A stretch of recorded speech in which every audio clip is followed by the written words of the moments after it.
Coming up in this episode. Whatever is most important to a culture will be reflected in its holidays and the way that we celebrate.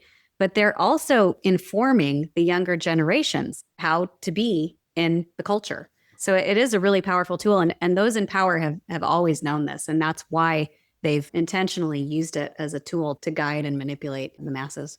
You are now listening to the Here for the Truth podcast, hosted by Joel Rafidi and Yerasimos.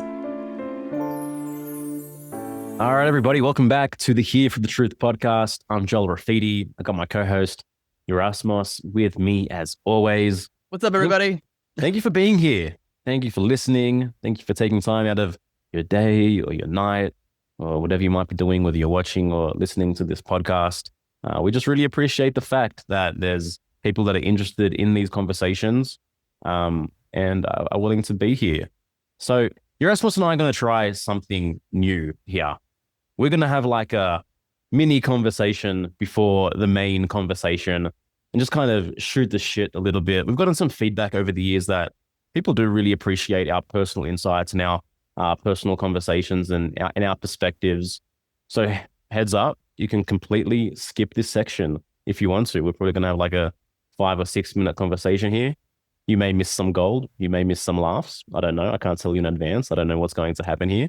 But you're welcome to stay and hang out with us before we bring on the awesome Lara J to discuss the esoteric origins of some of the most important holidays that we kind of perceive and practice today, and her realizations and the power of seeds that can be planted during what she calls the 13 holy nights over the Christmas period, which really is the darkest and most still period, at least in the Northern Hemisphere. It would be flipped for the Southern Hemisphere. But yeah, anyway, how are you, bro?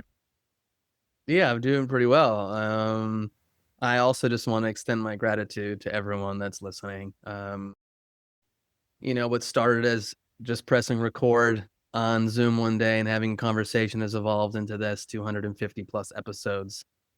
And I think it just initially makes me think of curiosity and how, I remain intensely curious about all the things that we converse about on these episodes, and it's like, what is curiosity to the individual listening? I remember I had a teacher once who said that, 50% of your job as a parent is to just keep that curiosity kind of alive in your child. And then you can kind of let go and let them live their life and be the individual that they are. And I just feel like sometimes this curiosity is beaten out of individuals and they lose that sense of excitement and wonder and openness too about like the magic that exists, about the information that's out there. When you really think of it, okay? Like, I know we have our convictions and we have our knowledge and we have our beliefs, and that's great. But the reality of how much history there is, how much knowledge exists in this world, that came before us and that will come after us. And to sit there and be so sure that you know everything, like we see that even with these conversations, sometimes we get people that get highly triggered by the things that we're talking about, or they'll pop up into our DMs and call us conspiracy theorists. And it's like, how sure are you that you are correct? Yeah. Really? With like the mountains of books that exist that have been created over time, over thousands and thousands of years. Like, I feel like that sense of excitement and wonder is something that drives me. I know that it drives you. And I feel like to the person who's listening, I feel like it drives you as well. Yeah. Just think about a pie chart, the shit that you know and the shit that you don't know. And it's like the shit that you know would be so microcosmic, it would be so minuscule, less than 0.00001% of a pie chart of all the knowledge that exists. And what you know is nothing in the scheme of things. Yeah, I actually shared that pie chart recently on my stories. And I feel like there were 3 seconds with shit you know, shit you don't know, and shit you don't know that you don't know. And that takes up pretty much all of it. It's like you don't even have the awareness of the things that you don't even know. Yeah. And I think that having that seed of curiosity is what moves you closer towards that. It's like, man, what else don't I don't know? And then you learn something, you go, really? This? If this is true, then what else is out there that like I'm not even aware of? And I feel like that's at the foundation of education, that like within each of us, it's our birthright to learn, to Uh-huh. evolve, to grow, to move beyond fixed limitations, Yeah. things that have been passed down to us by culture, society, and family. Well, just think about how much conflict has been perpetuated under the guise of dogma, the guise of pretending to be certain, and then like self-identifying with your own dogma. And then you basically morph into these rigid belief systems. And then anytime you come into tension or conflict, or you meet someone where this now, belief-fueled identity is challenged, you just completely flip and change as a person. Because beyond it feels like you're being challenged. It feels like you're being threatened. You've become so self-identified with these belief systems. And I was sharing the other day, basically the core elements or idea out of Karl Popper's philosophy is that, human knowledge is fallible. Like certainty is a fallacy. And it's like, for me, my most core belief systems today, there's a part of me that is holding that the knowing that at one point in time in the future, and in any given moment, a new idea can come along that makes more sense and replaces whatever belief and idea I have today. So it's like we use the best of our knowledge to guide our lives, to guide our relationships, but it's also being able to hold the knowing that at any point in time, something can supersede this. And to me, that's actually magical. To me, that's incredible. Because without the possibility of a new idea, where is their growth? It ends. What, you think your work is done? You think there's nothing new to learn? Come on, what kind of existence is that? Yeah. Yeah, I think this is a perfect segue too, even in the conversation that we're about to have with Lara in regards to the attachment people have to holidays and what they believe they are and what they believe they came from, especially from a religious standpoint. But Yeah. then when you really dive into things from a historical standpoint, you realize things are different. So Yeah, absolutely. I guess all I can say here too is to the audience is like stay open and stay active, with your mind and your thinking, and really see where you are attached to your beliefs, that if they were challenged, it would feel like your whole person is being challenged. And Yeah. I think that's a signpost where you need to take a step back and reflect and go, what is it about this that's getting me so triggered where I feel like my life is being threatened, even though just something I think or believe is being threatened. All right, guys, that wraps up our mini conversation to start this episode. Here is Lara J. Day. Lara J. Day is the author of the 13 Sacred Nights Oracle. She's on a mission to reclaim the hyper-commercialized holidays and return the soul to the solstice. Lara is also the creator of neurogenic Qigong, her own unique and innovative healing method which interweaves Chinese energy medicine with tension and trauma releasing, neurogenic tremor work. Lara has been teaching energy arts since 2003 and is unspeakably grateful for her teachers and the chance to view this absurd and perfectly magnificent life from the energetic perspective. Lara, welcome to Here for the Truth. Oh, thank you so much. I'm so happy to be here. Yeah, absolutely. One way we always like to kick these conversations off with first-time guests on this podcast is we'd like to dive a little bit deeper into your personal hero's journey. What kind of were the major rites of passage in your life, those key catalyzing moments that kind of transformed your reality and led you down this vocational path, into the study of the holidays, your Qigong work, etc.? Yeah. I kind of have the classic wounded healer story to tell, in that 3 months after the birth of my daughter, who's now almost 17 years old, I tripped into chronic illness and, tried so many things and couldn't seem to pull myself out of it. And that was actually how I ended up meeting my Qigong teacher. And so essentially, I had no idea what Qigong was. And a friend of mine told me, I went to see this woman and she told me that I have foreign energy. And I had no idea what foreign energy was, but I felt so crummy at the time. I thought, oh, I must have that. And so I went to go see her as a client, and she's this remarkable woman who's just lives in the mystical, right? She's just she was born into this world, having certain openness and skills and walking in a different reality than most of us. And so I went to go see her as a client, having no idea what she did. I just thought, oh, foreign energy, I must have that. I feel terrible. Get it out of me. And I walked away from that initial appointment. She hadn't touched me. It was all energy work. And I felt so profoundly physically shifted.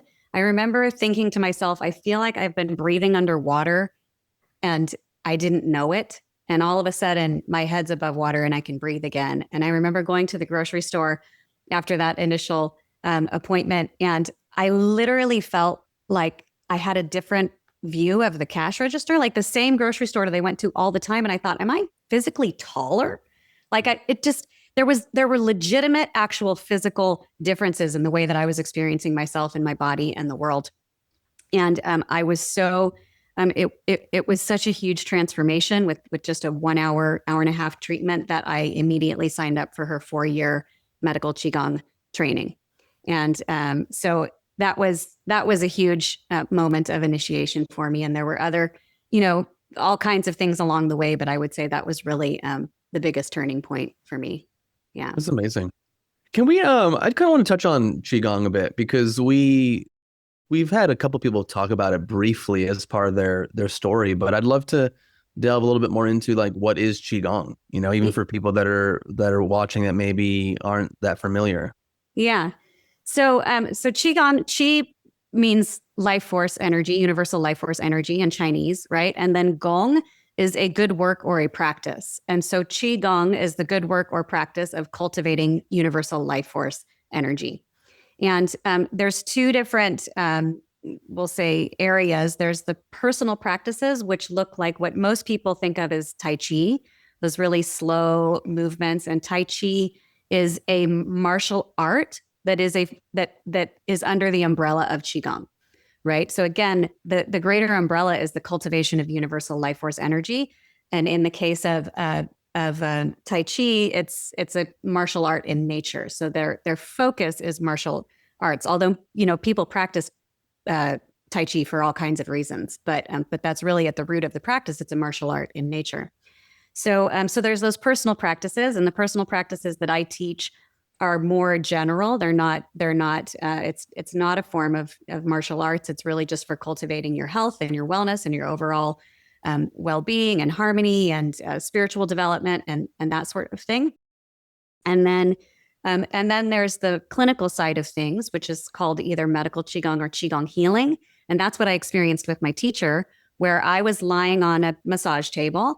And it's I would say, a sort of oversimplified way of describing it might be like classical acupuncture without the needles, right? So before they started putting needles in the meridian lines and the point systems along the meridian lines, they were working with the energy body simply with intention in their hands, right? And moving energy in that way. So those are the two kind of veins of Qigong.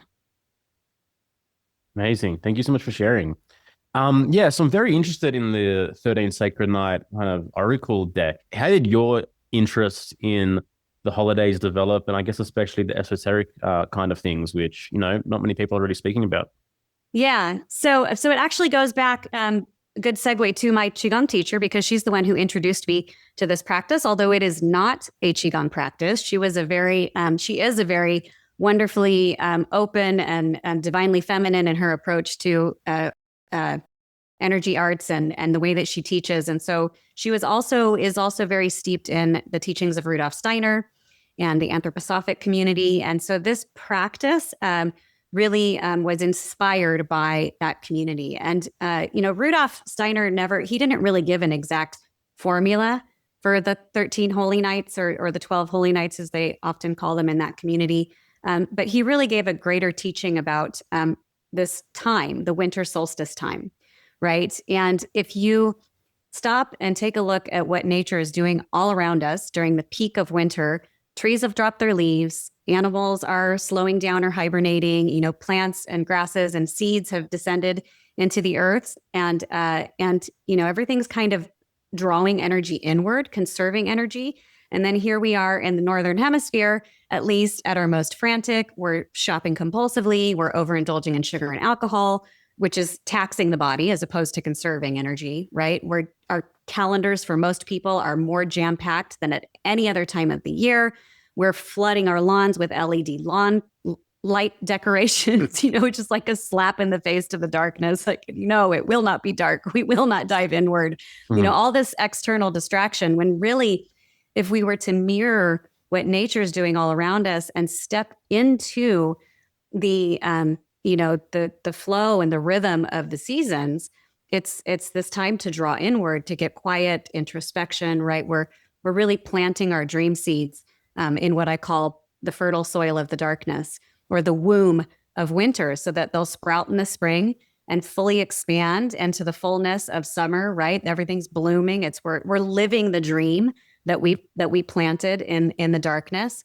And then in the fall, there's all that richness. We're harvesting the fruits of our labor. Maybe you're deciding what you want to throw on the compost pile, what you want to keep for another cycle, before diving back in for another cycle of seasons. So the practice, again, inspired by Rudolf Steiner, but he didn't necessarily give us the exact framework. And my teacher sort of made it her own, passed on to me what she came up with, and then I, fluffed it out more, made it my own, and that's what I've presented in the Oracle deck. So it's 13 nights leading up to Christmas. Is that correct? So the practice actually starts on the winter solstice, the longest, darkest night of the year. Which is which day? So that's December 21st. Got you. Yeah.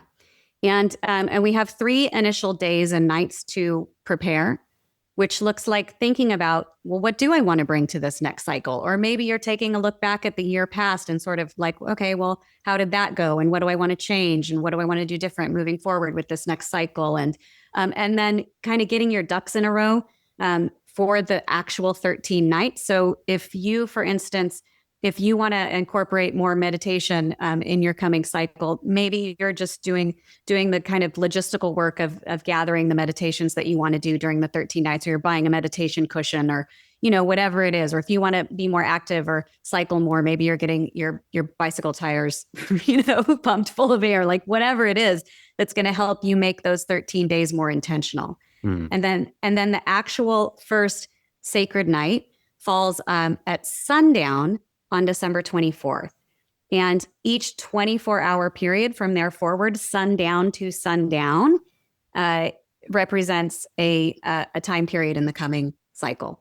So I love that it's sundown to sundown, because again, we're always starting in the darkness. It's like the darkness is the beginning of a cycle, just like a new moon, right, is the beginning of a new lunar cycle. Again, the winter solstice, now the darkest time of the year, we're seeing as the beginning of a whole new cycle to come. And even that sundown to sundown, right, is that we're going into the darkness, and that becomes the incubation time for the following cycle.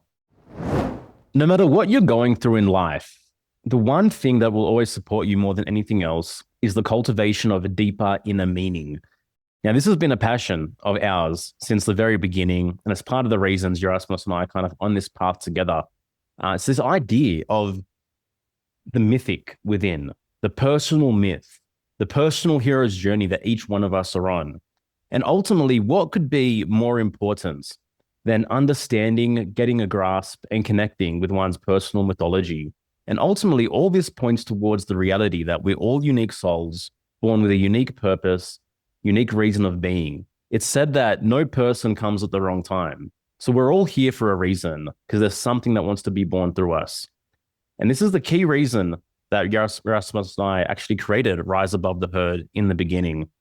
Beyond just becoming an individual, gaining self-reliance, breaking free from crowd conditioning, this is about reclaiming one's soul and the unique power and gift that you alone can bring forth.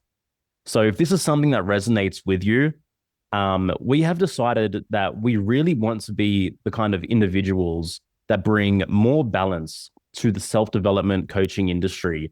because there's so much price gouging going on. Coaches are charging crazy prices for short-term programs, which ultimately don't lead really anywhere substantial. We've heard so many stories of people paying $15, $20, $25, $30,000 for 3 to 6 month programs. And it's for this reason that we've priced Rise Above the Herd the way that we have. You can head to hereforthetruth.com/RATH to see what's there. We have a self-guided 10-week option available to you. Or for those wanting deeper mentorship, we have a 6-month journey available where you can jump on an application call with us. And we've kept things very reasonable for the sincere seeker that really wants to engage in this work, develop more psychological wholeness, and just connect to the unique reason of their being. So that's it from me for now. I hope you guys enjoy the rest of this episode.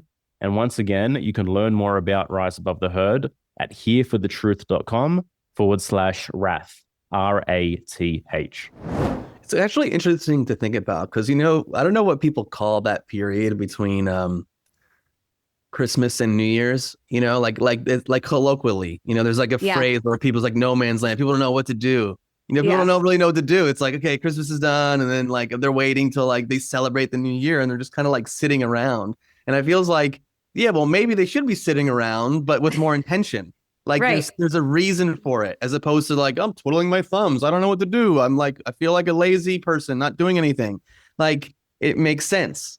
Yeah. Well, here's the thing. If you look back, and I've done so much research on the history of our winter solstice and then further diving into all of our holidays, but the winter solstice period or Christmas time even was Christmas tide at one point in history. And it's always been a longer period of time in cultures around the world and all the way back into ancient times, ancient Egypt, all the different cultures. It was more like a 2-week period. And there's the intercalary days that we talk about that are the days where the mismatch between the lunar and the solar calendars, right, is often what these days are thought of as correlating to. But there was one book, I loved the way he phrased it. He said that, this celebration, this time that's been witnessed for eons has always been like a 2-week period, about more give or take. And then if you just celebrate Christmas and then kick off like, okay, we're done. He said, I forget exactly how he phrased it, but it was something like you're going to have a Christmas hangover or like a winter solstice hangover. It's like, wait, we're not done yet, right? We're still in this kind of sacred window and you can really feel it. And I've been doing this practice now for 16 years. I learned it the year my daughter was born. And I can genuinely feel a shift like in the air when these sacred nights begin. And I can also feel it when they end. And it's almost like there's just a stillness in the air that you can't quite tangibly put a word to, but you can feel it, or you don't know how to describe it, but it's almost like the atoms in the air stop spinning or something. Everything just feels there's a presence. Yeah. And there's a really sacred presence to it. And I notice now even, the day after the last sacred night, I'll go to sit down and do my morning meditation, and like my mind's just a little bit more busy and a little bit more obnoxious, and it's sort of bittersweet. Like, oh man, yeah, right, we're not in the window anymore, So I guess I'm speaking to the obvious a little bit, but this is different for the Southern Hemisphere, right? That's what I was bring up. Yeah, no, absolutely, and because it's about aligning with nature. Mm-hmm. Not these arbitrary calendars and schedules that we modern humans have put ourselves on, right? It's really going back to paying attention to nature. So in the Southern Hemisphere, their winter solstice is June 21st, mm-hmm. and that would be the first day of their practice. And it takes a little bit more rearranging in your brain, because then you're going, okay, their cycle is July through June, right? And so what they think of as their, it's like our January through December. Right. And so you kind of have to rearrange it in your head, but you can still absolutely do this practice and it still applies. They're not quite as out of sync during their winter solstice time, because they're not doing, all of the winter holiday, Christmas, Hanukkah, whatever your tradition is, right? They're not quite as swept up into this hyper-commercialized holiday culture that we are up here in the Northern Hemisphere. Yeah, well, in Australia, like Christmas time is like beach time, summer holidays, we're having barbecues, we're out. So I guess that more yang and that more active orientation actually makes sense It for that makes more period. sense. It's much more appropriate. Yeah. Yeah. Yeah. Okay. Well, it would be cool to explore, I guess, the history of the winter solstice and kind of how this tradition has evolved throughout the years into what it currently is today. Yeah. So, I mean, like I said, the winter solstice has been celebrated for eons. We have evidence in, Stonehenge and Newgrange and Chaco Canyon, and there's just endless on every single continent. We have examples of ancient ruins that were clearly designed with care and precision to align perfectly with, the first rays of light on the morning of the winter solstice, and the summer solstice and the equinoxes as well. But these ancient cultures were much more tapped into the rhythm of the seasons, the alignment of the cosmos, and where we are, in relationship to all of that. Mm. So clearly been celebrated for eons. What was fascinating to me when I dove into the history, because what happened was I self-published this Oracle deck 5 years ago. And then I got picked up by publishers this year, and they're fabulous, wonderful publishers, and it's been great working with them. And one of the things they suggested was, gosh, it would be really cool to have a history chapter, because people are so curious about where our holiday traditions came from. And so I thought, oh yeah, that would be great. And then I realized, gosh, I've been doing this practice for, I guess at the time it was 14 or 15 years. I don't quite remember, but I actually really have no idea where it came from. I just learned it from my teacher and I loved it. And it filled a space for me of wanting something more meaningful during the holidays and not quite knowing how to do that. And it was just the perfect thing. But I really had no idea where it came from. So I dove into the history, and the piece that was surprising me for me was not so much that this time has been celebrated for eons and there's been all these pagan rituals and the syncretism that has contributed to all of these traditions around the world, but that the way that we arrived at our current holiday culture and Christmas tradition in the United States was actually more of a case of really deliberate rebranding in the 1800s. Mm-hmm. And so I think for me, I assumed that we had all these lovely old world traditions and they just sort of arrived in the melting pot of the United States. And, this Dutch St. Nicholas and the Dutch settlers must have just introduced everyone to their St. Nicholas, and it sort of organically happened. And that's not actually the case at all. What happened was that in the colonies in the early days, Christmas, literally what we call Christmas, looked more like Saturnalia.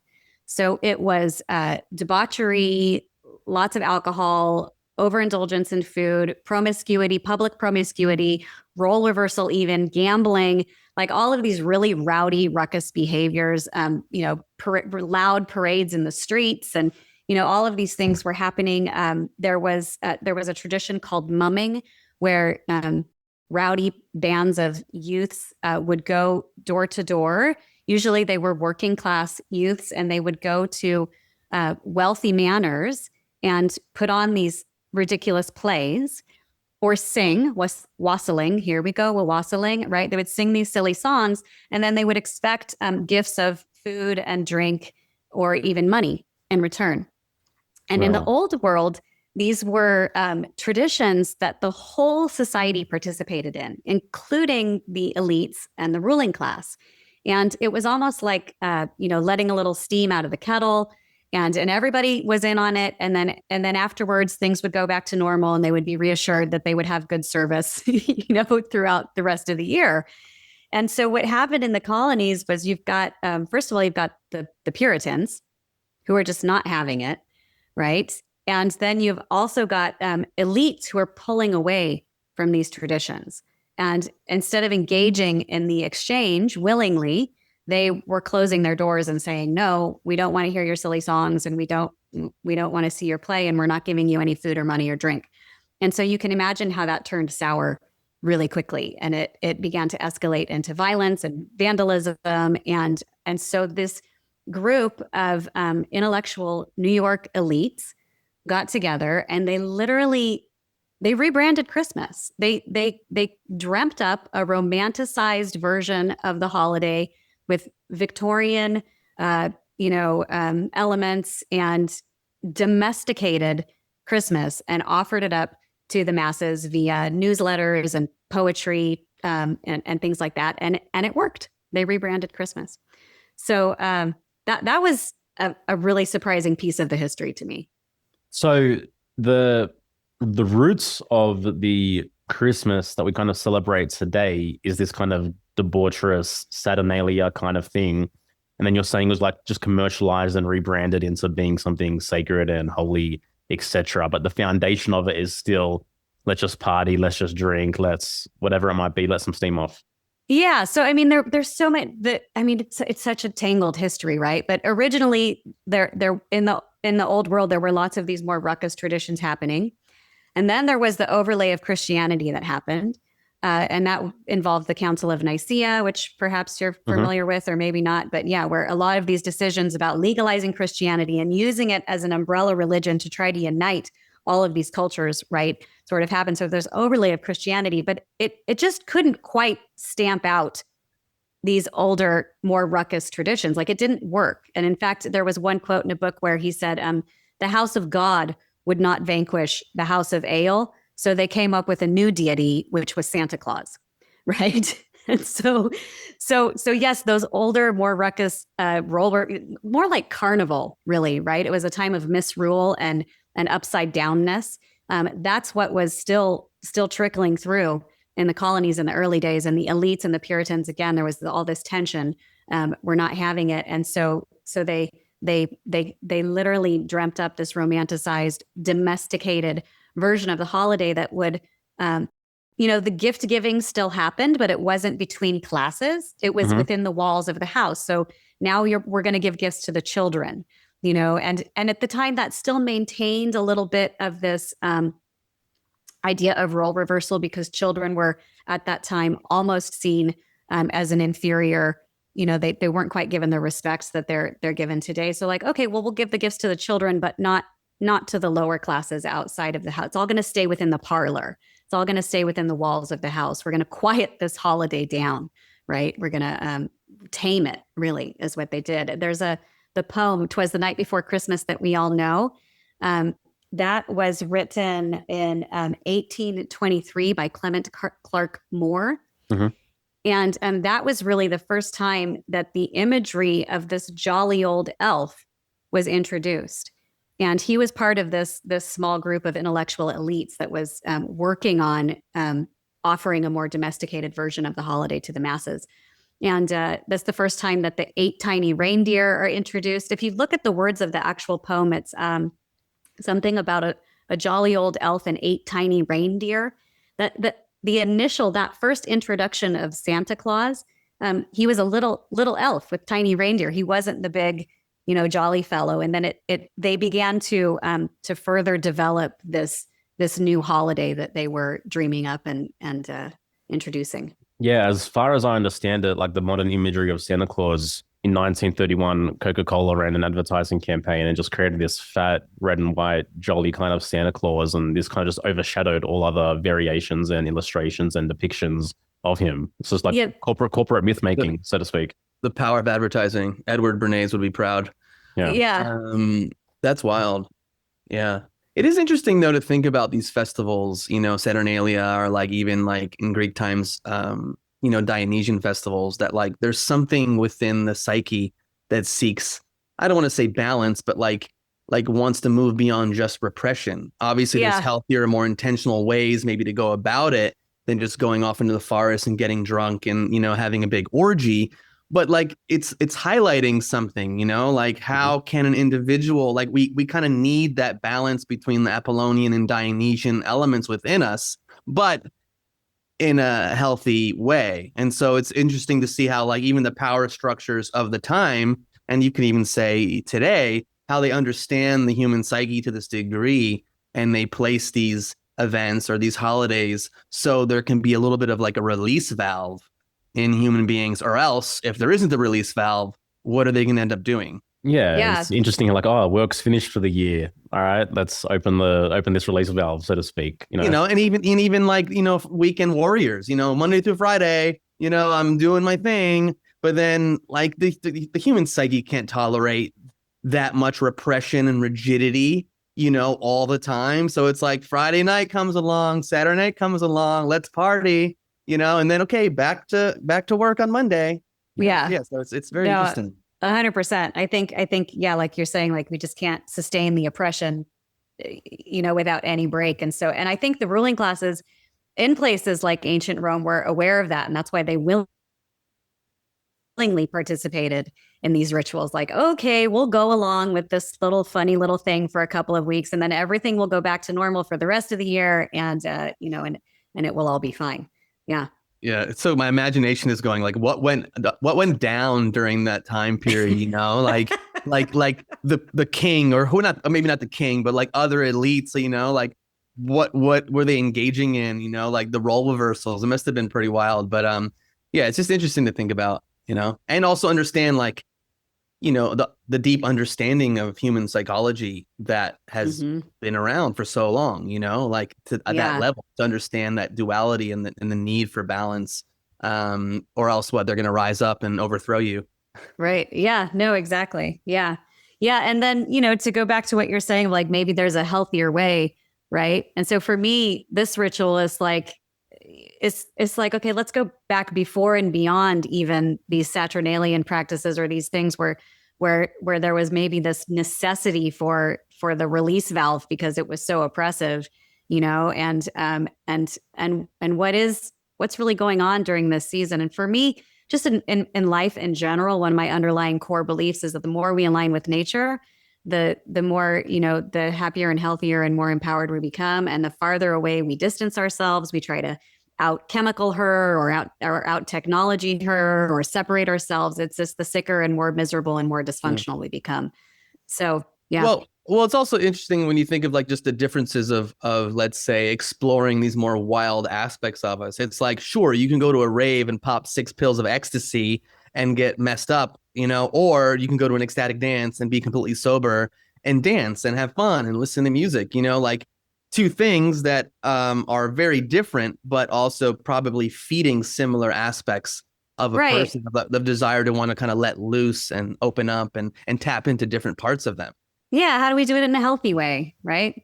Yeah. Because I think that's important. We want to touch on these different elements of us, because, repression and rigidity, I think, is the enemy as well. Like, we don't want that. We want to be fluid. We want to be able to kind of, embrace and honor the different elements that make us very unique as human beings. And so 100%. And that's something that I remind people of all the time as they're moving through the 13 Sacred Nights practice, because there can be a tendency to like buckle down and get a little bit too serious about it, right? Like, okay, I got to be perfect because I'm laying down the blueprint for the entire year to come. And it's these 13 days that are going to be a foreshadowing of the whole cycle. What we're really doing is we're capturing the first rays of light, right, as they stream back in, and there's guidance there.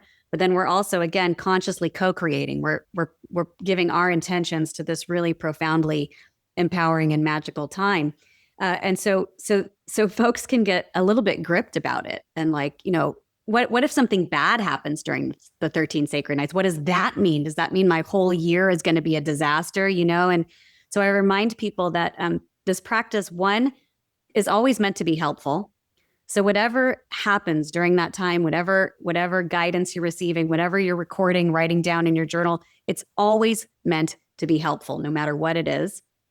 It's a benevolent practice. It's not a practice that's going to, no matter what happens, this isn't a curse for the coming cycle, right? And then also do the things that bring you joy. That's the imprint that you want in those 13 Sacred Nights. It's not like be like a, super intense, somber, disciplined version of yourself. It's like, no, do the things that bring you bliss and joy and make you happy, and bring that imprint to this, sacred window of time that really is, it's like a riptide of energy moving through that gets swept right into your future. Yeah. It's like kind of anything new that a person learns. We see it all the time. Someone goes to a workshop or they take on a fitness routine, and it's like they attach rigidity to that as well. And it's like, let's say during the 13 cycles, you set an intention and it's like, I missed my meditation. Oh my God, I missed my meditation. It's horrible. I'm not doing it right. Yeah, It's exactly. like, what, doing it right? What do you mean? Like, this is the thing. Yeah. We have this like element of us. It's like, we have to be perfect. We have to do it right. I bought the oracle of the deck and I'm following it the right way, but then I missed a day.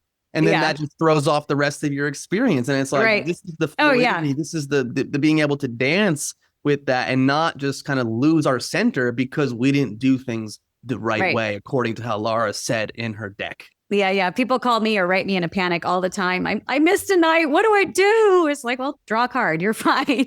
Yeah. So, we tend to, I think, that am I doing it right thing? That's definitely been something that I've struggled with and has come up in my own personal life and personal practices, like let go. And what I tell people is like, just, don't strangle the mystery, right? Try not to strangle the mystery. Yeah. That's a great quote. The perfectionist tends to hijack anything that we try to do that's like improve or change our lives. Then we think we take one misstep and it becomes so much fuel for the inner critics to just like lash us with 1,000 lashes. Yeah. So let's hear a bit about, I guess, your personal lived experience in terms of how whatever seeds you planted during this time of the year has played out during an actual year cycle for you. Yeah. I mean, I've had everything from really crazy moments of things playing out that were so word for word that it's almost spooky. Like for instance, there was one year where so fast forward, I did the Holy Night, did the Sacred Nights practice in the winter solstice time, right? And fast forward to, let's say July, it was June or July. And I get a call from a really good friend of mine who lives on the other side of the country. He's got his family. I've got mine in Colorado. Don't see him much, but we're connected. And he says, hey, I'm driving through Boulder. I was living in Boulder, Colorado at the time. Are you and your family around? Can we have dinner? Says, yeah, come on over. He came over. We had a great time. We always have a really profound connection. And then he left and, went on his journey wherever he was headed.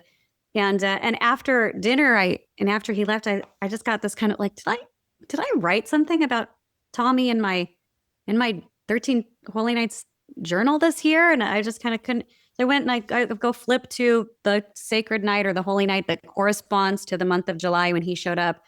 And I had a dream that night that I wrote down in my journal that literally said, a surprise visit from Tommy, so much kindness and connection there. Wow. So, I've had things like that literally are just so in your face, that you just can't deny that there's some greater magic, order, mystery happening here, and so things like that. And then there are things that are much more just metaphorical. I mean, I've had so many, pretty much every time that I write about somebody in my Sacred Nights journal, they end up showing up big time in my life in the month that corresponds the coming year in some way or another. So that happens a lot.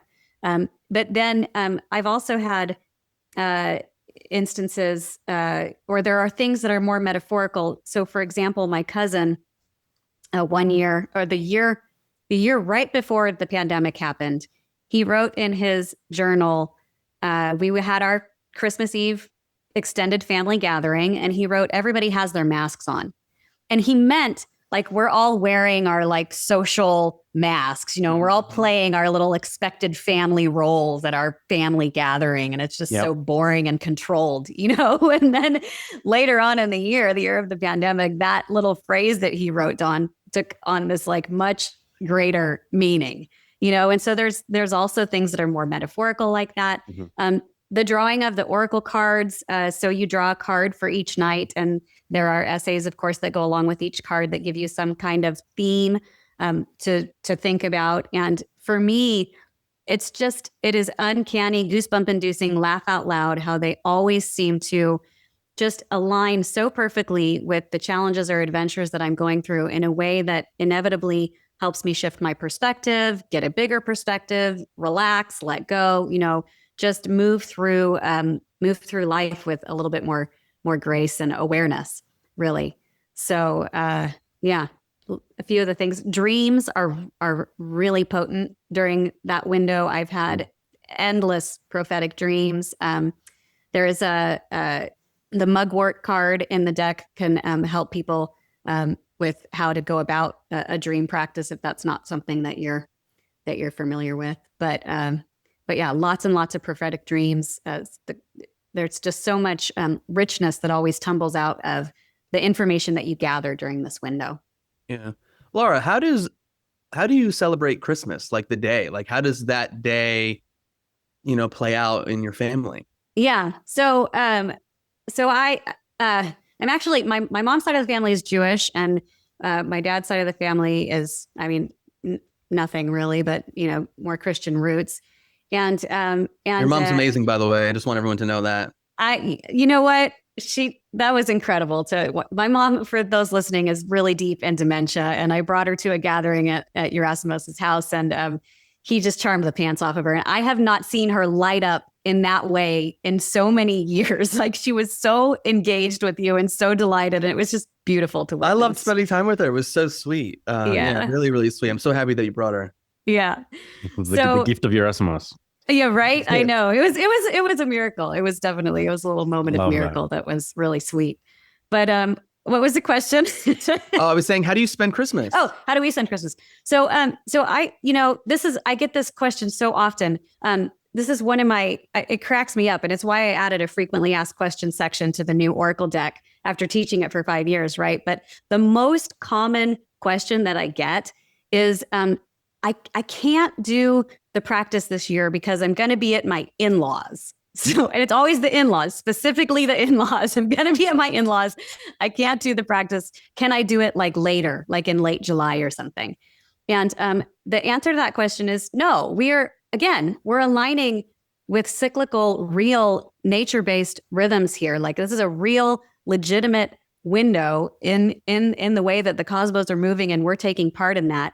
And the gift really of this practice is that it teaches you to move through your life with more presence, more awareness, no matter what's happening, whether you're at your in-laws, whether you're, so to answer more directly, I still celebrate the same way that I've always celebrated. I still go to my family gathering there. It's a big fat Jewish family, but they celebrate on Christmas Eve and have a Christmas tree, so it's this sort of a mixed tradition. But I still participate in many of the typical traditions that I always have. I just feel less drug under by it all. Yeah. And I feel more like, all that frenzy kind of used to sort of just take center stage. And now it's like taking a back seat. And it's still there. My daughter loves our Christmas tree. It's this big baby blue giant Christmas tree that's, we have a fake one. And, we have so many ornaments. A lot of them were passed down from my grandmother, each with its own little story. Oh, Mom, remember when you got me this one? Like, we still participate in the usual stuff, but I don't feel as overwhelmed by it all. There's more of a lightness to it. And I am soaking in something deeper and more sacred. So I like to say that I feel like I'm walking around during that time with a sacred little secret in my pocket. Yeah. It's like I'm noticing the twinkle in everyone's eye. I'm noticing the conversation that's happening internally between myself and the divine, whatever that is for you, whether it's source or God or spirit or the field or, a non-denominational practice, right? If you want to take those 13 days and dedicate them to Bible study, like that, that could be the thing for you. So, So nobody has to let go of their traditions, whatever they are. But this practice for me personally helped me anchor into something much more deeper, much more meaningful, much deeper, and much more sacred during this window of time that I think really, again, if we're paying attention to nature, that's the true offering. And the gift and the magic of the time is the darkness, the stillness, the infinite, right? We're in the 0 point of the year. We're in the field of infinite possibility. And so yeah. Yeah, it just seems like you bring more presence and intention to the experience. And so you can still be around the same people, but you're there, like who you are, what you represent, what you embody. And I think that's the most important thing, So it's like you can be in a chaotic environment and yet not take on the chaos. Sure, you might be slightly impacted and have to, do some inner Jedi work. But at the end of the day, It's like, I know who I am. I know what I value. I know what I bring to the table. And yes, I can still be at my in-laws or, everyone's celebrating and partying around me. And, I can bring my flavor to it. And Yeah. so that's really, really. Yeah. And I think also, like you're saying, it's that inner Jedi mind is one of the things that I think is so profound about this practice, is that it really it's like a boot camp in developing that inner Jedi, that ability to stay rooted and present, because it's not, this is a 13-day practice. And so it's not your 20-minute meditation in the morning, or 1 hour, or even 2-hour meditation if it's a really deep practice for you. This is 13 days where you're learning to walk through every moment of your life with presence, right? And why? Because, well, we're laying down the imprint for the whole cycle to come. So there's a little more motivation, there's a little extra intention, a little extra reason to be aware. And, oh, right, yeah, this is the special time where I'm creating the blueprint, the roadmap for my whole year to come. So I wanted to, give it a little bit more presence. And then over the years, as you return to this practice year after year after year, it really, I can honestly say, in, more than 2 decades, or maybe coming up on 3 now, of seeking and yoga and Qigong and all these, so many practices. This practice, more than any, I can honestly say, has developed and refined that muscle in me to just simply be present and to be aware of the co-creative conversation that we're constantly in, whether we recognize it or not, with that something greater, right? Yeah, for sure. Yeah, so at that point of the year, like the sun enters Capricorn during the winter solstice, and I'm assuming that's where Saturnalia comes from, as Saturn obviously rules Capricorn. And it's called the nadir. So the sun is in the darkest point of the cosmos, the furthest away from the earth. There's the least light possible. And obviously understanding the Capricorn archetype, like this is deep, deep, deep earth. This is a deep stillness, deep groundedness, deep presence, etc., which kind of obviously affirms everything that we're speaking to here in terms of, retreating and withdrawing inwards.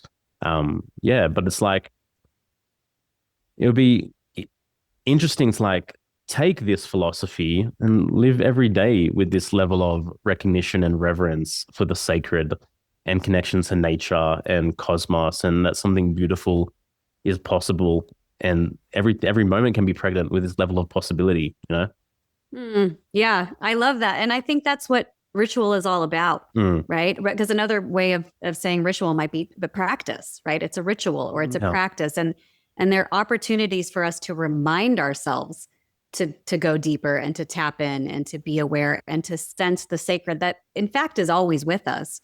Right. And there's never that separation. It's just our perceived separation. Right. And so, I 100% agree. I think that's maybe why humans have always engaged in ritual since, well, in order to remind ourselves and tap in. Yeah.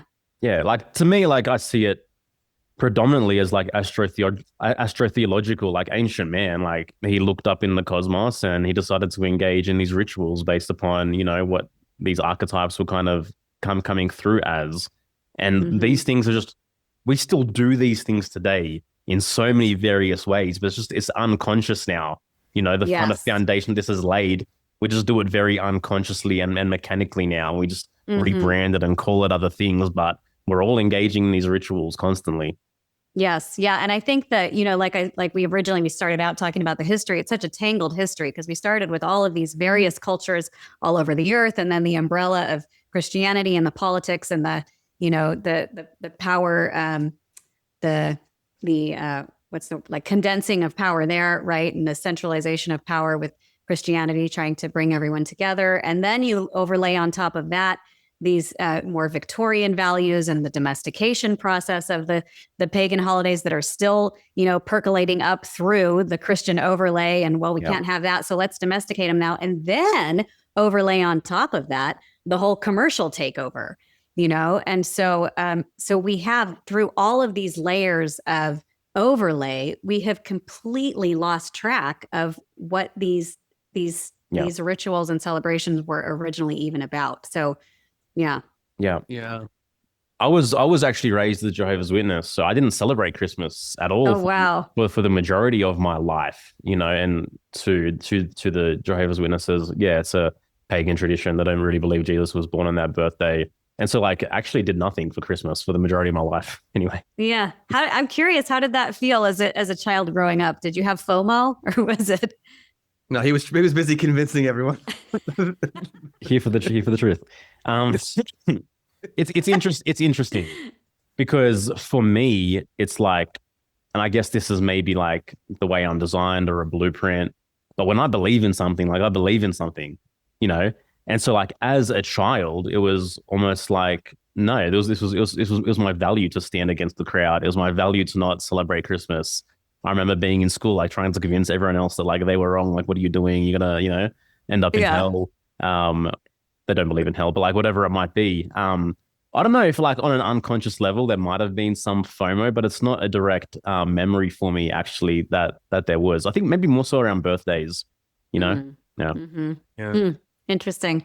Yeah. I've never been a huge fan, maybe when I was a kid, of like these Hallmark holidays. Like there was something in me that when things started getting super commercialized, especially I would say, especially over the last 20 years, as I've kind of becoming more aware of things and had gone through my own process, like I just, yeah, I don't love the commercialization. I want to like some of these holidays. I think that's why I also like Thanksgiving has always been like a heavy holiday for me because it feels a little less like, sure, we can get into the history of Thanksgiving and what that is, but it felt more like, okay, food and family come together. It wasn't like everyone, we got to get presents and there's pressure to get presents for everyone. And it was just like a single day. We cooked, we come together, we give thanks and gratitude. It was like simple to me. Well, Whereas I feel like some of the other ones aren't as simple. They're like, there's this whole circus surrounding them. But that's kind of what I sense agree. as well. That like most people dread the Christmas period because of all the pressure, all the obligation, all the tension, all the, I got to hang out with people on a deeper level I don't really want to hang out with and pretend like everything's okay. When there's all this family drama, unspoken shit, then for a second we're just going to pretend like nothing's there. Like there's a section of people that unconsciously can't stand this time of year. Yeah. We had someone in our group coaching program, Rise Above the Herd, who like, there was all this drama around the COVID times, et cetera, and wasn't allowed to like go over for Christmas. Who knows? But I remember, she definitely came in operating more like a little bit more of a people pleaser. And so she would like travel to go to Christmas and do all these things. And then like after going through the program or even during it, like Christmas came and she was just like, no, Mom, I'm not driving. I'm not coming to Christmas. I'm staying home. I'm going to be with my family.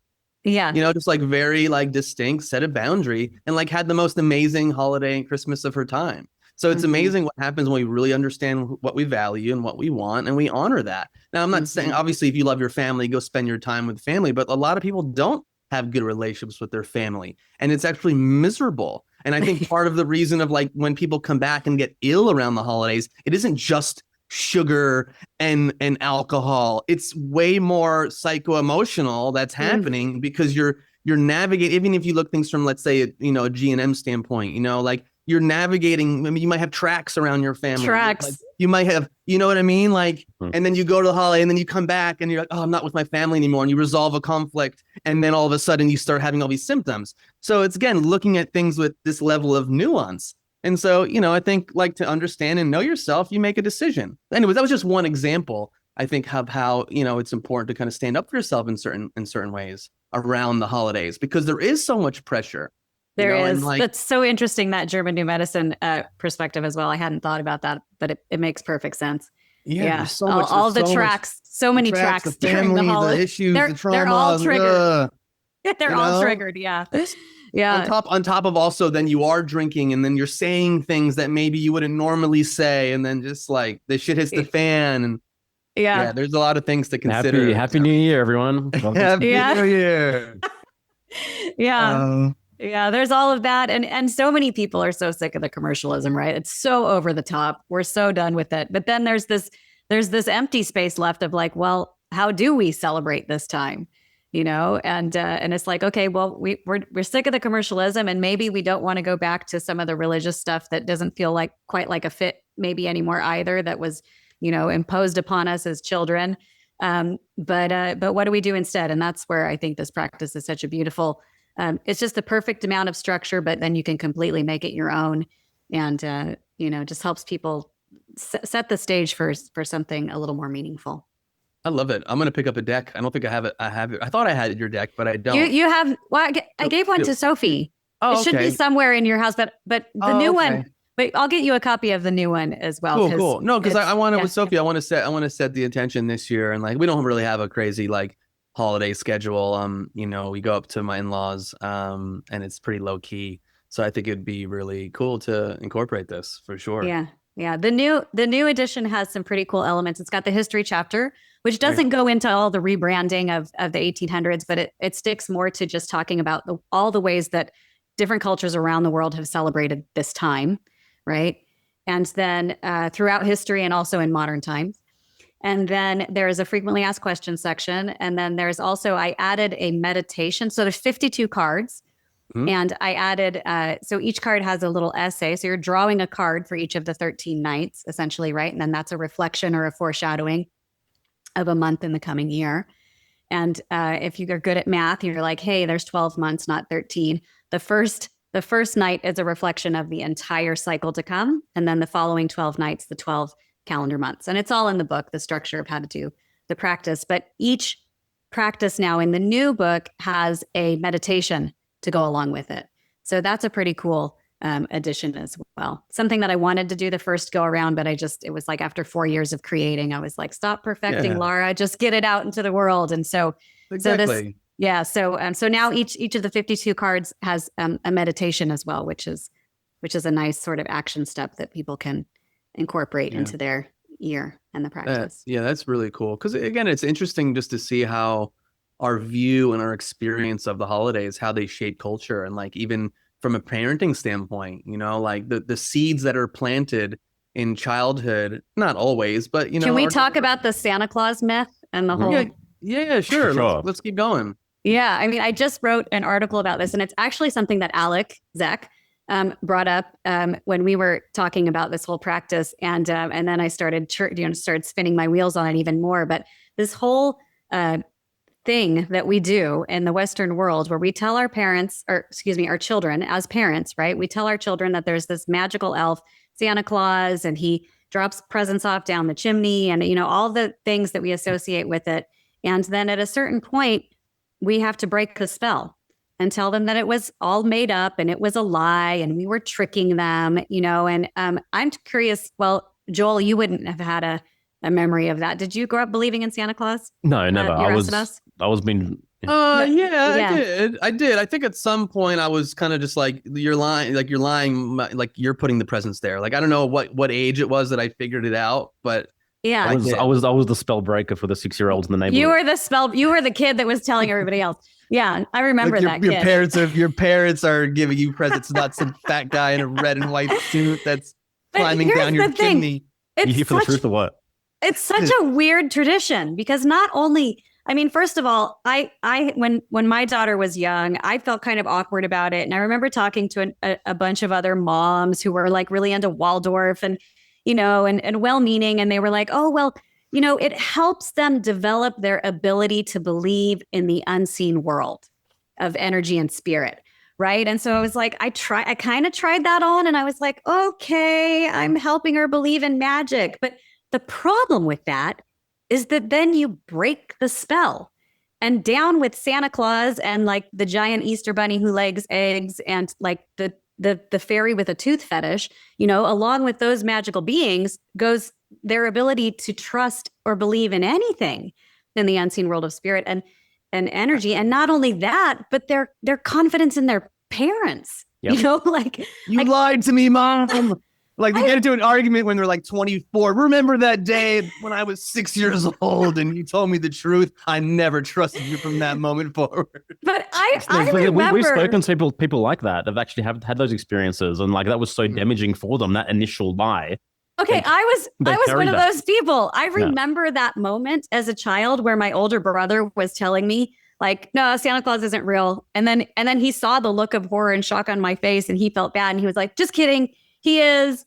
And then he was like, no, he's not. And I remember feeling really uncomfortable as a child, like just like everybody's been laughing at me, like they were in on the joke and I wasn't, like, you know, that feeling of like I've been betrayed by those who are closest. It's demeaning, it's demoralizing.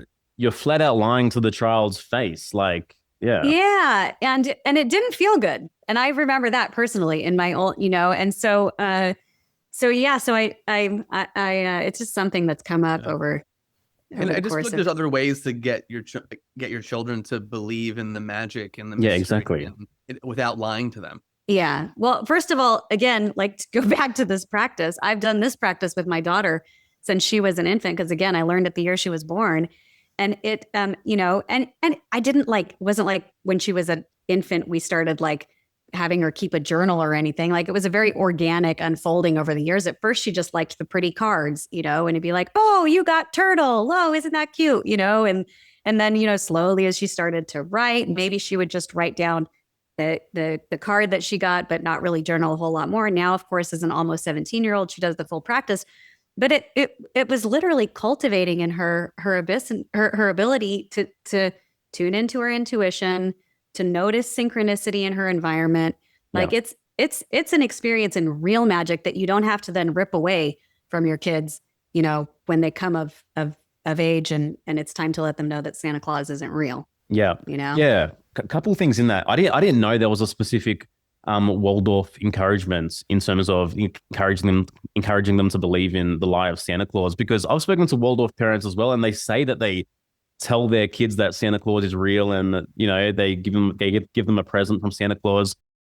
But I never correlated it all the way that this was coming from Waldorf itself, which is super interesting to me. And like listeners know, I've got a personal little vendetta with Waldorf. Yeah, I don't want to say that I know it's a across the board Waldorf teaching or anything. I just know that the women that I happen to be in a circle with were Waldorf moms, and that was their advice to me at that time. So I definitely am not making any claims about the greater Waldorf teachings in general, but for sure the moms that I was in circle with, And that's my experience too. The second thing is, all right, so let's kind of fill in the gap for those who are listening and be like, okay, how do I treat this with my kids then? How do I treat this carefully? Where do I tell them these parents are coming from? How do I encourage mindfulness yet still want to be able to celebrate?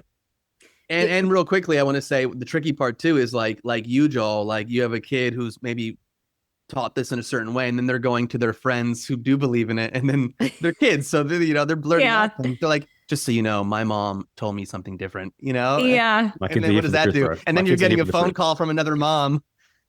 It'd be like, you ruined it.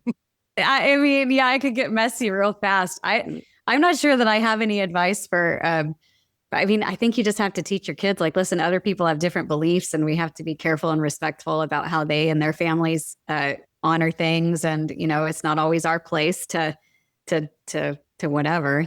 But, you know, I don't know that that's fully controllable in kids. So to me, Christmas is really for the kids. Like it's fun for them.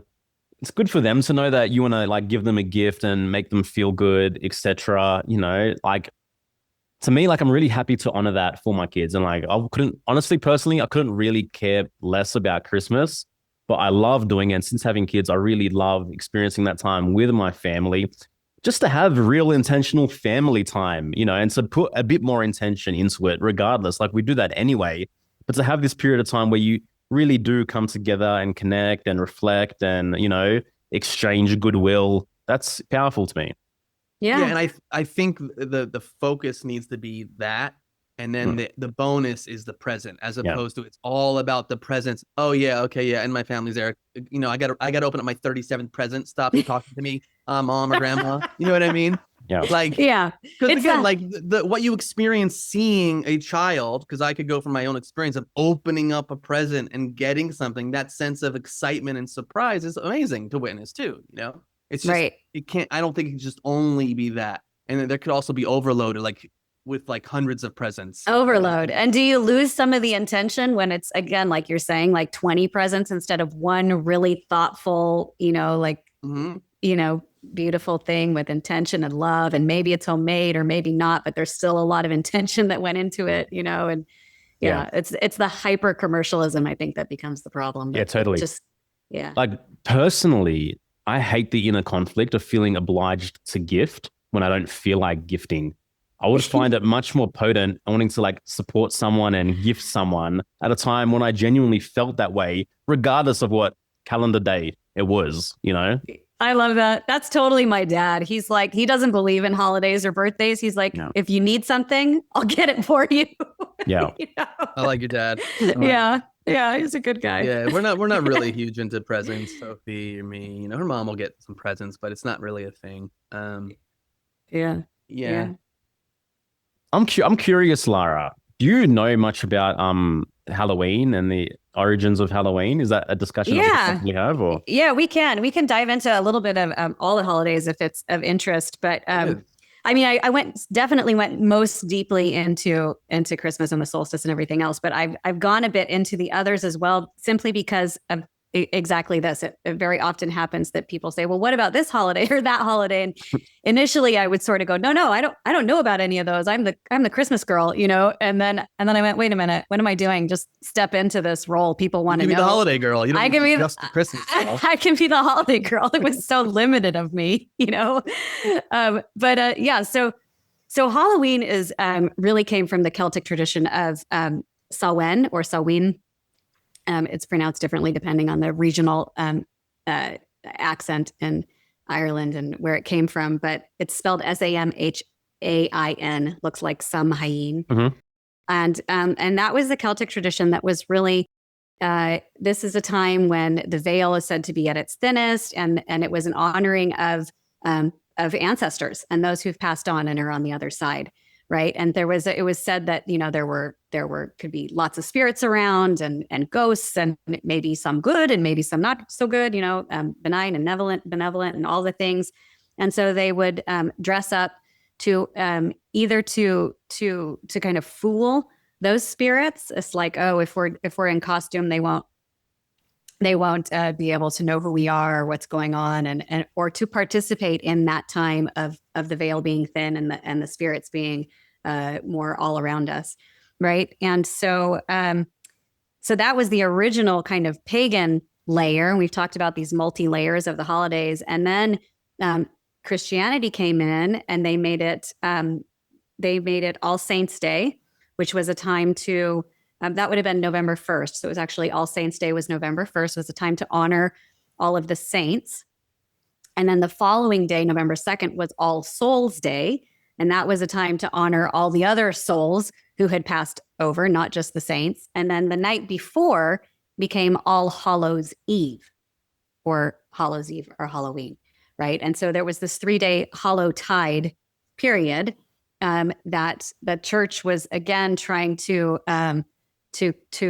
put a different focus on this already present ritual or festival that the common, you know, all these cultures were celebrating. And that was kind of where Halloween came from. There's one interesting little tidbit about the jack-o'-lantern pumpkins, carving pumpkins, right? There's a legend of Jack of the Lantern, who was supposedly this really shady dude who was not a good guy. And he somehow tricked the devil. He was very cunning, and he tricked the devil into agreeing that he would never take Jack of the Lantern to hell. And so when Jack passed, he was also not good enough to get into heaven. And so he was trapped in the earthly realm. And supposedly, as just to spite him or to laugh at him or something, the devil kicked him a little ember that was an eternally burning ember from hell.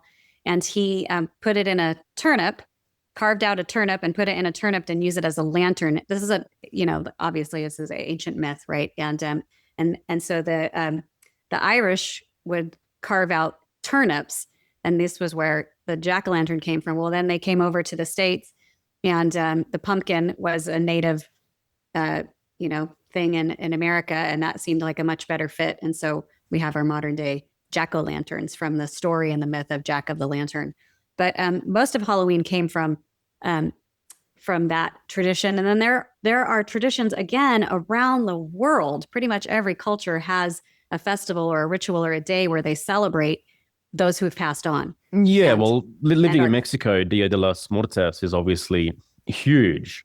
And it's something I really appreciate because it's not like a grievance. It's not like it's a celebration of the dead. It's like you said, it's like supposed to be a liminal period where the veil is thinned. And like, they put their deceased family members on their ofrenda.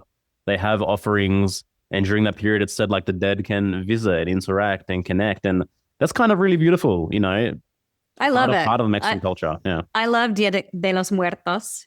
And in fact, for years, I incorporated a lot of that tradition into our Halloween tradition with my daughter. And we would make a little altar every Halloween, and we'd put all our dead people on it, like all the grandparents or the people who had passed on. And then we'd put out little items, just like they do in Mexico, their favorite foods, or I'd put my grandpa's harmonica or, little things out for them. And I think it's such a wonderful tradition, So again, now we've got the layer of commercialism on top. So they Christianized it with the All Hallows Tide.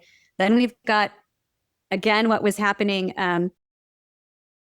during the All Hallows Tide period was a lot of pranking. The youth, the rowdy youth were going around, and this was a time to pull a lot of pranks, and because you've got this whole theme of the spirits and everything else, and it was getting a little bit out of hand, like outhouses being overturned and windows soaked, but then it turned into like more vandalism. So again, the layer of commercialism kind of came in the 30s and 50s in order to domesticate the rowdy youth element, and that's where they sort of intentionally created this tradition of like, no, we're going to give candy or sweets. It was originally probably homemade sweets to children in costume. We're going to turn it into a domesticated holiday for children instead of this pranks and this rowdiness and ruckusness that's happening with the youth out in the streets.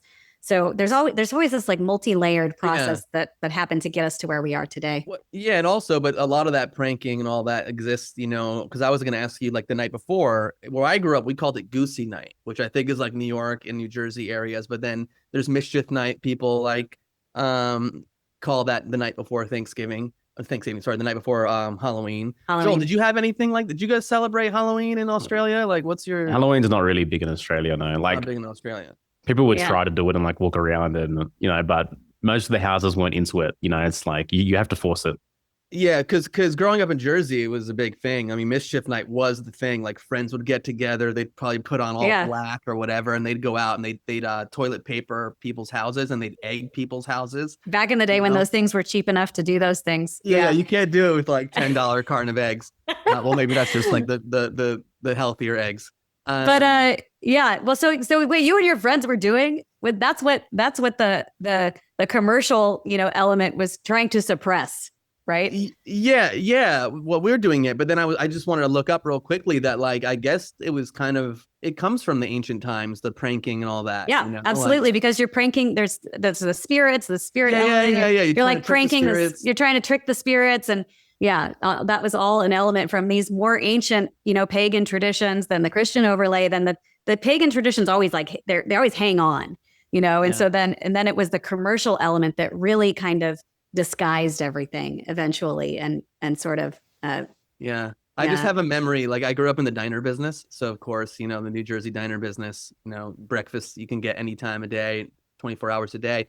So me and my friends, I went into my dad's diner. I went into the back cooler the night before Thanksgiving and got like, I don't know, like a couple hundred eggs. Like it was just like a case of eggs. And we went and we ended up we egged a local Burger King, although it wasn't for probably reasons that I would do that now. No, not that I would say I would do it now, but it was just it was just almost like you're kind of culturally allowed the night before to do these things, but just don't go overboard, which unfortunately I think people did, because who wants their house being egged? I mean, you got to clean that shit off. Mm-hmm.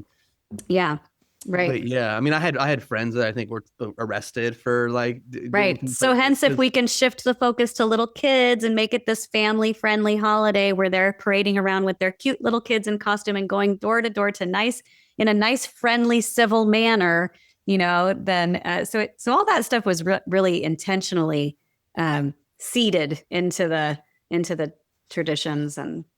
Yeah. And who knows what role like the candy companies, played into. Oh, things evolve to. 100%. Yeah, Yeah. 100%.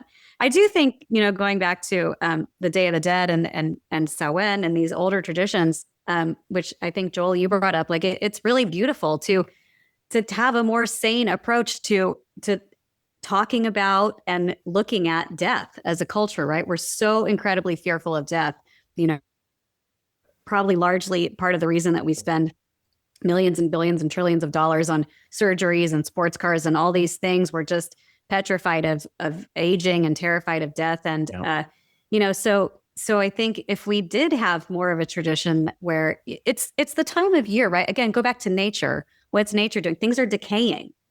There's a reason that for all these ancient pagan cultures that this was a natural time to talk about death. Because you're seeing the death of the cycle. You're seeing everything withering and going back into the earth. And so it was this, it was just a natural time to bring these themes up. And if we had traditions that made that conversation less scary and less taboo for our children as we're raising them, maybe we would have a more balanced, healthy culture in a lot of ways. I mean, yeah, it just comes back to having the knowledge and information and this becoming a value system, like for the parents, right. Initially, like what's the value system of the parents and what gets passed down onto the kids. Which is why ritual is so, so powerful. And it's also why those in power have used it as a tool to manipulate the masses for ages. Because what are our rituals, our holidays, right? Our festivals, they're not just a reflection of the things that we hold most dear. They certainly are. Like whatever is most important to a culture will be reflected in its holidays and the way that we celebrate. But they're also informing the younger generations. This is what's most important. This is what we hold dear and sacred, And so it's this self-fulfilling process or prophecy that's informing our new generations how to be in the culture, Yeah. So it is a really powerful tool, and those in power have always known this, and that's why they've intentionally used it as a tool to guide and manipulate the masses. Yeah. Are there any other holidays that you've kind of delved into that you want to touch on? Yeah, well, just quickly wanted to say, like, the aversion of death is very interesting in our culture. This whole death denial kind of thing, and like that is the ultimate betrayal of the natural life cycle. Is these lives that we live just tacitly presuming we're going to live forever. Even the rise of transhumanism, all this stuff is connected to this deep-seated fear of death, which, you're right, has been like sanitized all around us now. Now, it wasn't always like that, like it used to be embraced, and this fear was dissipated early on through proximity to death. Yeah. And also I think our disconnection from nature that we're seeing more and more plays a role into it. Just me, I grew up, going to school, living in New York City for 10 years, living in Boston for a long time, even living in LA until I moved out to where we live now in Topanga, and have started connecting more with the land and understanding the seasons and the cycles, because I can't escape it. Not that I want to, but I can't escape it because it's around me. It makes you really see and that process of like the death and the renewal. But if you're not around it, because you're like, you're living either in a city or, suburbs with manicured lawns, and you're not really connected to nature in that way, in an intimate manner where you're witnessing it or seeing even animals die. Like, it's also like, it's a war on the unknown, on the mystery, when we just go about things this way as well. I've shared this story before. I'm not going to go into it in great detail, but a couple of years ago, my wife experienced like a prolonged miscarriage where like we knew the baby had passed away, but instead of like just excavating the baby or whatever it might be, like she waited till her body was ready to release the baby. And this took like months. And then eventually the baby was born, and like the baby was in our home, and my daughters were like 5 and 3, and they're witnessing this fetus, which was, quite evolved as well. And there's proximity to death, and they're holding its hand and they're talking to it, and they're, but it's like, I think it's such a beautiful thing to be able to kind of bring that reverence that death is part of life and nature, and to have that early on. I think that actually probably avoids a lot of psychological tension and conflict down the road when you come to actually contemplating death, and the fact that, mortality is coming for all of us ultimately.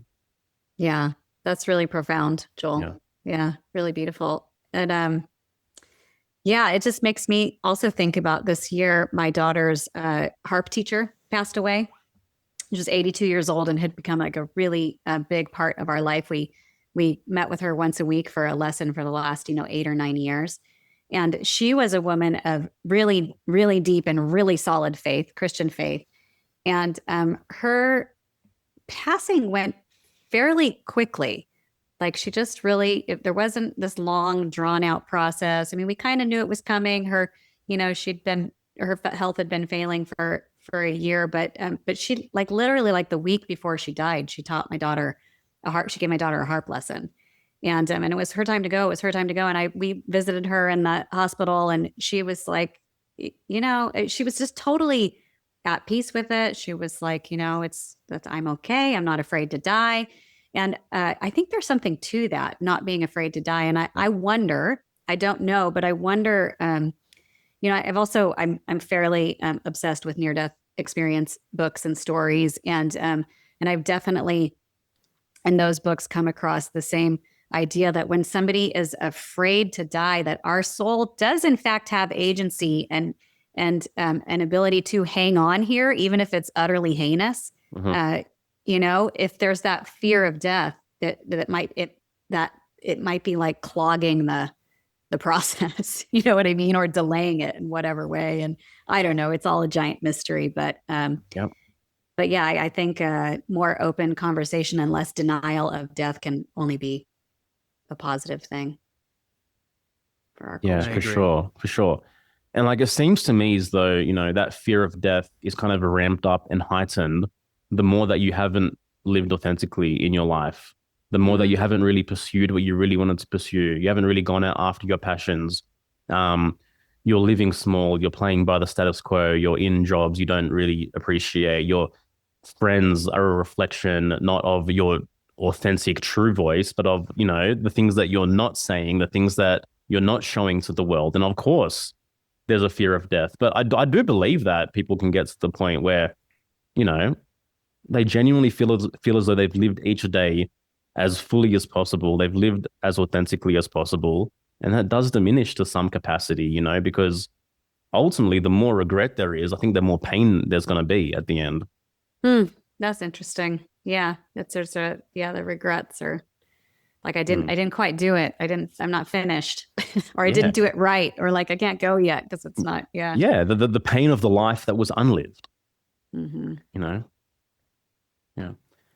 Lara, it's been so amazing hanging out with you the past 90 odd minutes. Any like final message that's kind of coming through, I guess, for our audience here? I think that the takeaway is that our holidays, the history is so twisted and so convoluted. And so, I think I'm just giving an invitation to reset, for everyone to have their own personal reset. And that can look different for every person, but really think about what it is that you want to emphasize in your life and for yourself personally, or maybe with your family. And just, I think it's time for a reboot of our holidays and our rituals, and for us all to just consciously take a look at what we've got, what we don't want, and how we want to do it better in a way that, is aligning with more of our core values, whatever those may be. Yeah. Beautifully said. And how can people get your deck? How can they connect with you and learn more about all these beautiful things that you're doing? Yeah, I'm really easy to find. I'm larajday.com is my website. Lara, don't sneak a U in there. It's Lara, LARAJDAY, larajday.com. I'm also at Lara J Day on Instagram and Facebook. And previously, you were only able to get the deck on my website, but now I've got publishers. So it's in all the places. It's at Amazon, Barnes & Noble, Simon & Schuster, Beyond Words. Yeah, all the places. And it's titled The 13 Sacred Nights Oracle. Awesome. We'll make sure all that's in the brief for our people to easily find that as well. Hope you guys enjoyed this episode, and we'll see you next time. Take care.